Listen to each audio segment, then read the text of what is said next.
Many organizations seek to implement an information security management system, or an ISMS.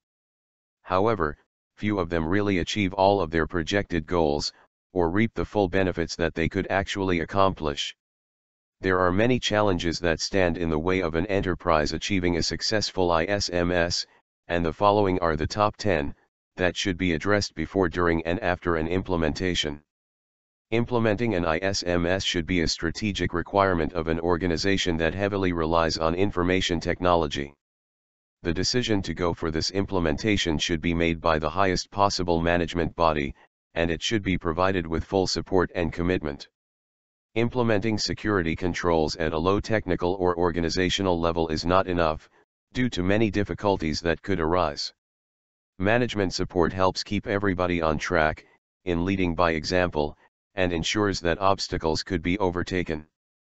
There is a wide range of security controls that could be implemented, which are spread through different functions and departments in an organization. This mandates allocating enough resources, with the appropriate skills and competencies. Additional employees might need to be recruited, or existing ones trained to be able to perform their newly required tasks. Due to its widespread in an organization, communication and coordination between all the relevant departments and functions should be optimal. For example, communication between the HR department and the information security team is necessary to ensure that current, future, and past employees know their responsibilities towards safeguarding the information systems and assets. Trying to implement all the available security controls is not efficient, and in some cases not beneficial or even possible. Choosing which controls to implement should be based on the business objectives of an organization, and based on a comprehensive risk assessment.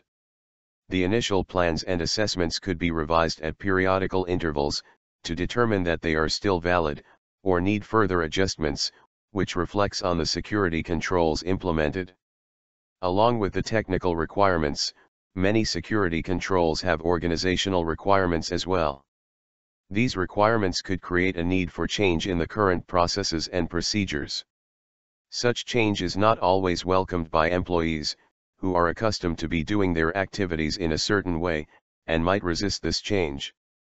A proper change management process should be implemented, and employees should be eased into the new system. An ISMS is not a one-time project that has a specific lifespan, but rather a continual project that demands constant reviewing, monitoring, and improvement. There are many controls that are of this nature, such as review of access rights, review of policies, event logging, system security testing, compliance reviews, among many others.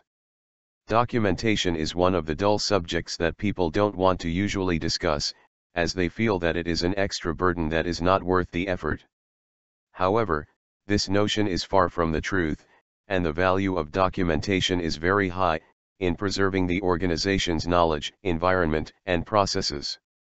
There are many controls that rely on a continuously updated documentation and records, such as information classification scheme, inventory of assets, operating procedures, and most policy establishment controls.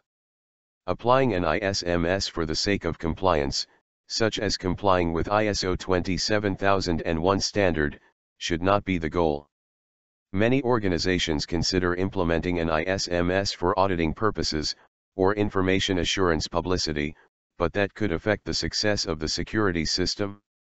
The objective should be to implement the actual controls for the sake of achieving the results, and ensuring a safer environment. The implementation of controls should not and cannot happen concurrently at the same time, as this demands a huge burst of resources, and might introduce high change resistance and unnecessary complexities. Controls should be prioritized, based on what the organization needs first, and then build on it. This prioritization should be estimated from the business requirements plan, and the performed risk assessments. The final challenge might not be in the direct control of the organization to manage, which is reliance on third parties. In many scenarios, the organization might have the right controls in place, but the third parties not, and this could affect the organization's information security. This could be witnessed in controls such as supplier services controls, outsourced developments, disposal of media, and many others. It is not easy to deal with all these challenges at once, but acknowledging them is a good first step, and ensuring that everyone affected in the organization is a part of the project's success.